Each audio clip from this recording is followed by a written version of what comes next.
Olá, pessoal! Estamos aqui com o Juventude Prateada, no Multiprosa, e a gente vai conversar hoje sobre saúde, que é extremamente interessante. Falar sobre asma, falar sobre resfriados, falar como que a gente deve evitar tudo isso. E para isso a gente está com uma médica, a doutora Michele Andreatta, que antes de falar sobre qualquer assunto, vai nos apresentar, nos falar sobre quem ela é. Por isso, seja bem-vinda ao nosso programa, Michele, esteja em casa. E aí eu queria que você falasse pra gente, quem é você? Antes de tudo, é um prazer estar aqui, tio Flávio. Sempre quis te conhecer pessoalmente. Oh, Escuto maravilha! vocês com muita frequência. Então, para começar, sou sua ouvinte. Sou também mãe, sou professora, sou filha, né? E neta. Além de todos esses papéis sociais, eu acho que eu sou uma cuidadora, na essência. E é por isso que eu me tornei médica. Pois é, você de que área? Eu sou da pneumologia, mas eu faço também uma outra área que eu não acredito que seja uma área específica. É uma complementação da minha, que é o cuidado paliativo. Hoje em dia as pessoas até sabem o que é, não preciso ficar explicando, mas uma é muito complementar à outra. Na verdade, assim, a gente tem um monte de gente que às vezes a gente viu nessa questão do Pelé, né, e de outras pessoas que entendem pelas metades, né, o que é o cuidado paliativo. Acho que o cuidado paliativo é só naquela hora da morte especificamente. Não é. E essa área é uma área tão linda, né, uma área tão necessária. Seria tão interessante se ela fosse democrática, né, que todos nós tivéssemos acesso, né? Infelizmente, somos apenas 3% aqui no Brasil. E em outros países que já têm essa cultura do trabalhar com o final da vida, né? Eu não gosto de falar na palavra morte, mas trabalhar com o final da vida, aqueles centros de referência, principalmente o berço do cuidado paliativo, que foi lá na Inglaterra, fica em torno de 15%, né, da população. É muito pouco. É muito pouco. E por que pneumologia? Pois é. Tem uma dúvida, assim, entre os médicos? Para onde que eu vou? Sim, com certeza. E eu, libriana, que sou muito indecisa. Durante a faculdade, fiz várias coisas durante a faculdade. Falo, inclusive, para os meus alunos provarem bastante durante a faculdade. Experimentarem tudo que puderem. Porque eu fui para várias áreas durante a faculdade. Para pediatria, para cirurgia, para saber o que eu gostava e o que eu não gostava, né? E aí eu me encantei com uma pessoa que hoje em dia ela continua sendo a minha referência, mas se tornou uma amiga. Que foi uma professora da pneumologia, que me mostrou um outro olhar sobre a pneumologia, um olhar diferente até sobre o paciente. Quando eu comecei a ir para a área da saúde, eu era muito novinha, eu tinha 16 anos. E aí eu fiz técnico de enfermagem, fui trabalhar dentro de um CTI e ficava muito angustiada com os quadros que eu via muito graves, as famílias chegavam muito abaladas, e aí o médico muitas vezes saía de cena, soltava a bomba, saía de cena e entregava a bandeira para a psicologia. E muitas vezes eu via que a psicologia não conseguia contornar. E isso me trazia muita angústia. E o que mais me angustiava era quando o paciente morria de falta de ar. Nossa. Então, eu sempre gostei de trabalhar com idoso, com a população mais velha, e aí quando eu me formei na clínica, eu me vi numa posição de, ou eu vou fazer geriatria, que aí é como se fosse um pediatra do idoso, ou eu preciso escolher uma especialidade. Qual especialidade? E aí, durante a formação da clínica, eu vi que a gente trabalhava muito com idoso na pneumologia. E eu via também que existia outras possibilidades dentro da pneumologia que atendia uma outra população. A população da asma, por exemplo, é mais jovem. E tá tudo certo. Aí eu falei, acho que mais ampla. Apesar de mais específico nicho, dá para ampliar meus horizontes e deixar pouca gente sem o meu atendimento.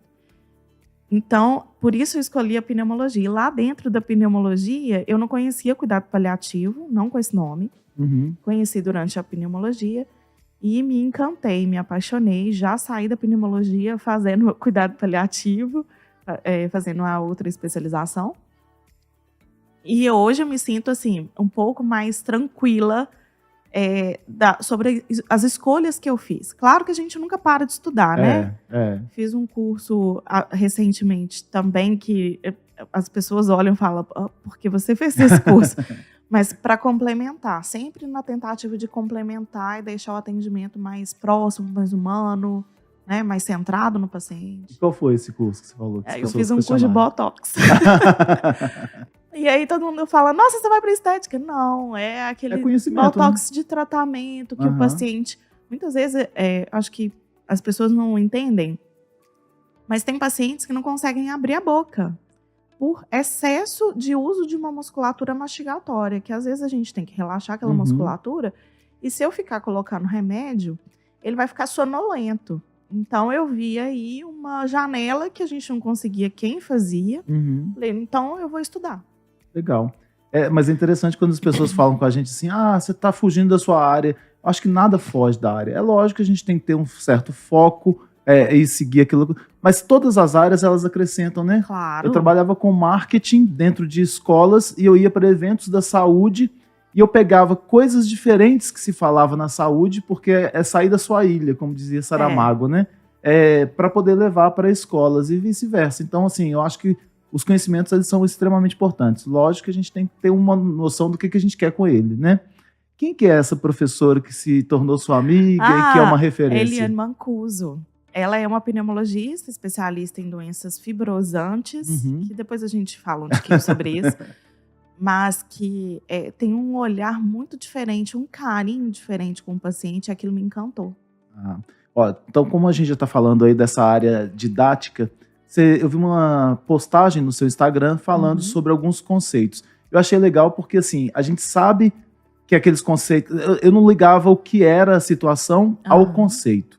Então, eu queria que você trouxesse pra gente alguns conceitos desses aí, explicando eles. A gente, principalmente os alunos, eu fiz essa postagem para eles, eles têm muita dificuldade, eles se embaraçam com os termos técnicos. Então, eu quis, assim, mostrar de uma maneira um pouco lógica o que era cada termo e de onde ele vinha. Pois então, a gente tem a ortopneia, que é quando a gente respira normal, em pé, tudo certo. Não tem nada com ortopneia. Ortopneia é normal. Então, o sonho é ser ortopnético, sei lá. Isso. Então, quando o paciente está respirando de uma forma normal, eu posso falar que ele tem uma ortopneia. Quando eu falo de uma taquipneia, TAC é tudo aquilo que está acelerado. Então, quando eu estou com uma frequência respiratória acelerada, eu falo de taquipneia. Tem muito também a dispneia. A dispneia é quando eu respiro com um ritmo irregular.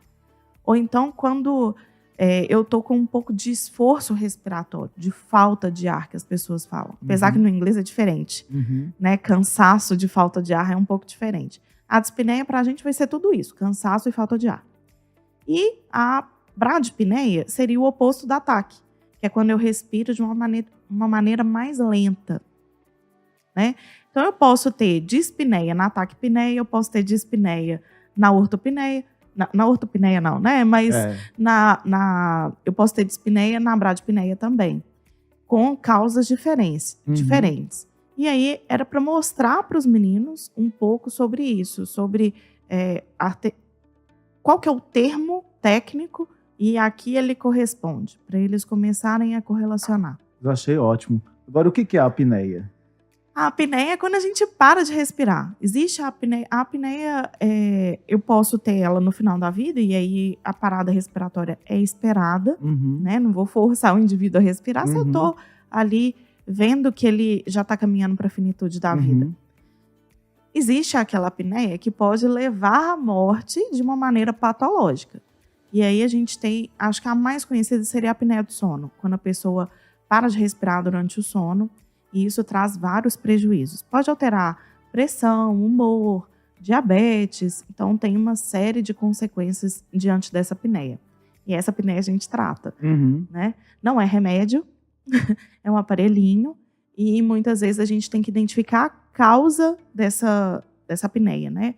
Conforme a causa, tratando a causa, eu consigo melhorar ali a apneia. Eu achei ótimo porque, assim, a gente conhece o funcionamento nesse sentido, né? A pessoa respira mais lento, a pessoa respira mais rápido, mas nunca liga aos nomes. E quem quem não é da área de saúde não precisa ligar, né? Mas eu achei legal o alerta que você fez para que se identifique como é ao que é, né? Isso. E você fala muito sobre asma também, né? Você falou que a asma não é só para idosos, Isso. Pode-se ter muito mais jovem também? Eu trabalho também na Santa Casa. Uhum. E lá na Santa Casa eu trabalho num ambulatório específico. O ambulatório é aquele consultório que você marca a consulta e vai, não é urgência. Uhum. Então a gente acompanha os pacientes de asma grave. E a asma é uma doença muito prevalente na população, né? É em torno de 30%, é muita coisa. Nossa, é muita coisa. 25%, 30% por aí. O que é a asma? A asma é uma obstrução do... Vamos fazer uma correlação para a gente entender direitinho. Quando eu vou construir uma casa, eu tenho encanamento, né? Então, a água sai lá da rua e vai lá no banheiro que está no último cômodo da casa. Uhum. Como que eu faço isso? Pelo encanamento. O nosso encanamento, ele parece uma árvore. Tanto é que a gente chama de árvore respiratória. Uhum. Então, sai aqui do nariz e para chegar lá na unidade de troca respiratória, que a gente chama de alvéolo, parece um balãozinho, Uhum. eu preciso de um encanamento para levar. A asma é uma inflamação desse encanamento, né? E aí faz com que o encanamento fique mais estreito, porque quando ela inflama, ela acumula líquido em volta e acaba apertando. Uhum. E aí o corpo faz força para o ar sair, ao contrário do que a gente acha que é para entrar. É fácil a gente perceber isso. Você já encheu o balão? Tá. Faz força na barriga? Faz tempo que não enche balão, mas acho que faz na barriga. Né? Quando a gente solta o ar todinho, eu sinto que a minha barriga, eu preciso da musculatura da barriga. E aí é fácil da gente pensar que o asmático ele vai usar a musculatura para soltar o ar. Porque o ar entra, como é um cano e o cano vai ficando mais apertadinho, o ar entra e não consegue sair. Então ele tem dificuldade de soltar o ar. Entendeu? Eu entendi o contrário. Eu acho que boa parte entende o contrário. Sim, porque aí é onde eu desconstruo a cabeça dos alunos. A caixa torácica, ela é cheia de um arcabouço muito duro, que são as costelas. Uhum. Apesar delas se moverem um pouquinho, elas não são livres. Uhum. E o meu corpo, eu não expando o tamanho da minha caixa torácica, porque eu preciso de mais ar. Então, é um compartimento finito.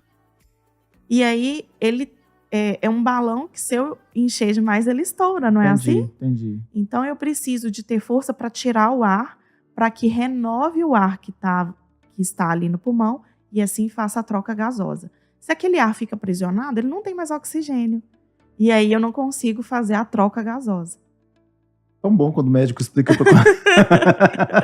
do jeito que a gente tem, o que você tá falando, eu tô voando aqui nos balões, tô voando na caixa torácica, tô aqui, tá montando tudo na minha mente, né? Mas quando a gente vai falar só aqueles termos técnicos, assusta realmente. Eu falo, pronto, eu vou morrer.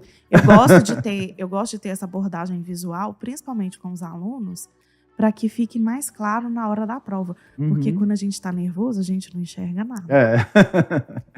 E aí você falou lá, então, sobre a asma, que ela é uma das comorbidades mais negligenciadas pelos pacientes, o que acende um alarme. A asma pode matar. A asma pode matar? Pode matar, pode. Por que ela é negligenciada? Porque a pessoa, a maioria, começa com a asma lá na infância. E aí começam as restrições lá na infância. Então a pessoa vai se adaptando. E aí ela não percebe que ela está com falta de ar. Quanto mais tempo eu tenho uma dor, mais eu negligencio aquela dor, né? Então, às vezes, você vê atletas que correm longas distâncias, o pé tá cheio de bolha. Ele não parou de correr porque ele estava com bolha no pé. A mesma coisa é o asmático. Ele não deixa de fazer mais as atividades do dia a dia porque ele está com falta de ar. Ele se adapta, ele faz mais devagar. Ele não faz certos exercícios que os outros da mesma idade fazem. Ele anda mais devagar. E aí ele não percebe mais a própria doença. Então, quando chega lá no pronto-socorro, já está muito grave. E o nosso corpo não funciona sem oxigênio. E se eu não respirar, eu não vou obter oxigênio. Então, a maioria dos asmáticos para com hipóxia e tem parada cardíaca, né? por conta esse esforço sobrenatural que o corpo tem que fazer.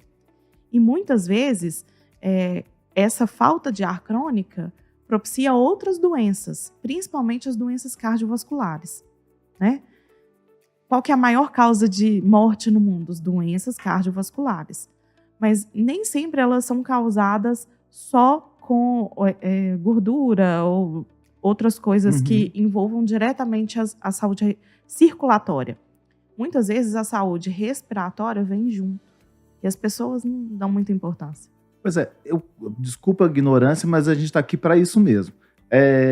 Quando a pessoa descobre que é asmático bem cedo e se trata, ele não vai ficar livre da asma ou vai?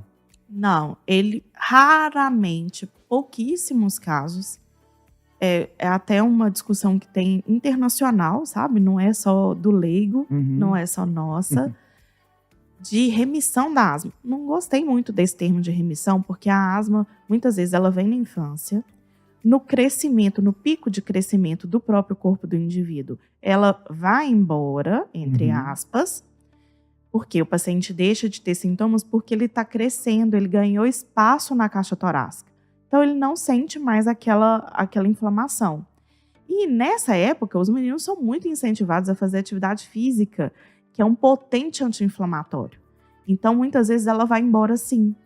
Mas ela vai embora durante um período, porque aí na idade adulta, a maioria interrompe a atividade física e a caixa torácica já parou de crescer. Aí os sintomas voltam. Entendeu? Que coisa. Pois é. Quando a gente fala dessa questão aí das vacinações, dos resfriados, já pegando aqui então também para essa área da saúde, a gente tem muitas... Não vamos falar do ambiente político, né? Mas vamos falar do ambiente cultural. As pessoas, elas têm muitas restrições de vacinar para gripe. Acha que passa, é um resfriado. As vacinações para gripe, contra a gripe, elas são de fato eficazes? São bem eficazes. Tanto é que a gente vê que os pacientes que vacinam contra a gripe, eles evoluem com muito menor frequência a uma doença mais grave, que é a pneumonia. E pneumonia é a doença que mais mata dentro do ambiente hospitalar. Então, muitas vezes o paciente acha, uma gripe, ficou ali, a gente brinca que ficou cozinhando a gripe dentro de casa, mas que já está com uma falta de ar, já tem um problema respiratório. E aí chega pra gente muito grave. Às vezes a gente não consegue reverter. E aí o paciente chega a perder parte do pulmão, né? Quando a gente chega nesse estágio, dói dentro do pneumologista, porque aquele pulmão não regenera, ele não recupera, né? Então eu vou criando cicatrizes ali no pulmão e fazendo com que o pulmão vai ficando cada vez mais duro. E isso impacta na qualidade de vida das pessoas. Então, negligenciar a vacina é negligenciar uma série de coisas que advêm de negligências, né? Eu negligencio primeiro a vacina, depois eu negligencio a evolução da minha doença, já chego muito grave no pronto-socorro e com isso eu vou colher frutos que não são tão bons, né? Pois é, e tem como, a gente tá falando de gripe e resfriado são diferentes. São. Tem como prevenir os resfriados? Os resfriados, como o próprio nome diz, ele pode vir pela simples mudança de temperatura. Eu sou uma pessoa que eu raramente uso ar-condicionado. Acabei de entrar aqui na sala, eu senti meu nariz escorrer. Por quê? Porque eu sei que eu tenho uma rinite que ela é desencadeada pelo frio. E isso é natural. Algumas pessoas têm a mais, como eu, outras não vão ter, e outras vão ter outros tipos de alergia. Quando a alergia é específica, por exemplo, um gato, muito comum na asma, ela pode desencadear primeiro um resfriado, uma rinite, e aí as pessoas costumam achar que o resfriado é a rinite, e não é, são coisas diferentes. O resfriado é isso, eu não tenho alergia a nada, tô aqui com uma corizazinha, e se eu sair aqui do ar-condicionado, eu vou melhorar. A rinite o que é? A rinite é quando eu tenho uma inflamação, como se fosse asma. Elas são quase que primas, só que no nariz. O nariz é uma região muito vascularizada. E essa umidade que tem aqui no meu nariz, a coriza, que a gente chama, essa aguinha que fica escorrendo no nariz, ela é para proteger o meu sistema imune. Então, é para umidificar o ar e trazer o ar para dentro do meu pulmão mais úmido. Uhum. Por isso que é comum as pessoas, como eu, terem um pouco de coriza com contato com o ar-condicionado. É para umidificar a via aérea. Ela se torna patológica quando ela traz tosse, quando ela não melhora, mesmo eu saindo aqui do ar-condicionado, Uhum. ela não melhora. E aí eu preciso tratar essa mucosa, porque ela começa a ficar inflamada. Entendi. Então ela é necessária, mas É. quando ela se torna... Ela é uma proteção, Aham, né? que bom. O corpo. A gente não chama de rinite toda coriza. Aham. Mas aquela coriza persistente, aí a gente chama de entendi, rinite, que é entendi. inflamação. Entendi. Bom, a gente vai ter que encerrar nossa conversa. Tava tão bom. Não, e a gente, às vezes, vai conversando, quando olha aqui pro ladinho, porque tem uma tortura É ali, 10. que é justamente a hora que fala assim, acabou, que é o nosso cronômetro. Eu queria que você aproveitar esses minutos que a gente tem para poder falar sobre algumas indicações. Por exemplo, você tem algum livro que você indique pra gente? Ai, vou falar de uma coleção. Então, a gente começou a falar de cuidado paliativo. Quem Aham. quiser saber um pouco mais de cuidado paliativo, na Cláudia Quintana, que é a escritora Uhum. sensacional. A Morte é um Dia que Vale a Pena Viver. Uhum. Né? E aí, existem outros 2 livros. Como você pediu vou É. deixar esse inicial. Porque ela começou por esse, né? Ela Começou teve um por livro de esse. poemas antes, mas eu até tentei achar esse livro, não consegui, não. Começou por E aí esse. depois ela teve outros 3 publicados. Histórias Lindas de Viver também é lindo. Já falei 2, pronto.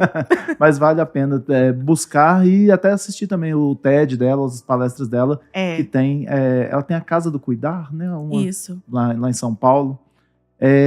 Tem um filme. Vou falar de um filme um pouquinho diferente, com uma doença um pouco diferente, também pouco conhecido pela população geral, mas que está na atualidade, principalmente da pneumologia, que é A 5 Passos de Você, que fala sobre fibrose cística. E aí eu acho que vale muito a pena assistir. Mas ele está disponível em Tá plataformas? disponível. Ele já tem alguns anos que foi lançado, Aham. então ele está disponível em várias plataformas e nos meios digitais, né? Que hoje em dia somos todos digitais. Tá sim, tá disponível, é lindo. Fala sobre fibrose cística. Então, o que é fibrose cística? É uma doença pulmonar hereditária que mexe lá nos canais de sais e faz com que as secreções do pulmão fiquem muito espessas. E aí essas secreções trazem alguns prejuízos à saúde respiratória. Não vou dar mais spoiler lá, conta tudo. Eu quero um outro spoiler. Me fala o seguinte, para a gente poder ter o pulmão bem cuidado, seria interessante que a gente buscasse pneumologista de quanto tempo? Olha, se você nunca foi no pneumologista, eu acho que vale a pena para você perceber como é o zero do seu corpo, que você tá bem, né? Então, o pneumologista vai fazer ali provas de função respiratória, para a gente ver como tá. E o envelhecer também diminui essa nossa capacidade. Mas eu acho que, assim, o pneumologista, ele tem uma visão diferente sobre o comportamento da respiração. E aí vale a pena por causa disso. Porque muitas vezes as pessoas não percebem que tem esse problema, tem uma falta de ar ali, caminha mais devagar, né? Faz as coisas mais pausadas. Acho que é normal. E acha que é normal. E aí, quando chega lá no pneumologista, a gente consegue identificar quais são os caminhos. E aí ele fala pra gente quando que a gente deve voltar, Isso, né? porque existem O várias importante é ir. formas. Isso. A gente deve levar crianças? Sim, a maioria dos pais costumam levar mais crianças e aí o mercado é desabastecido de pneumologista pediátrico, né? Muitas vezes eu recebo pedidos, eu atendo minha filha, é diferente, o protocolo é diferente, a abordagem é diferente. Vale a pena, mas o pediatra tem um papel crucial que o clínico muitas vezes não consegue abordar no adulto, porque o adulto vai carregando pacotinhos de comorbidades. São doenças que caminham junto, né? A criança não tem tanto isso. Então, o pediatra ele é muito, muito capacitado. Quando chega aí para o pneumopediatra, é porque o pediatra indicou. Entendi. Olha, excelente. Eu fiz várias consultas aqui, você viu, né? Já aproveitei. Normal, eu vou ao consultório, mas eu fiz várias consultas. Queria te agradecer bastante e deixar esses últimos minutos que a gente tem para que você também pudesse agradecer a algumas pessoas que vão nos assistir aqui e que merecem esse agradecimento. Agradeço muito o pessoal da Saúde no Lar que me ajuda aí com cuidado paliativo, o pessoal da Santa Casa que ajuda em várias outras formas, que eu amo trabalhar lá. E agradecer aos meus pais, meus avós, que são inspiração para um monte de coisa que eu faço, por isso que eu sou tão plural. Última perguntinha, você dá aula onde? Eu dou aula na Unifenas. Ah, legal. Então, seus alunos da Unifenas... Também, gente, olha, obrigada, tio Flávio. Aos meus alunos da Unifenas, toda a equipe lá da Unifenas, um enorme abraço. Que a gente cuide bem desses futuros médicos, né? Sim. Que a gente possa dar caminhos a eles técnicos, mas caminhos humanos também, porque não adianta só a técnica para lidar com a gente, Com né? certeza, por isso que eu tento ficar bem aberta a eles. Ô, gente, muito obrigado pela parceria de vocês e voltamos em outro programa. Até mais.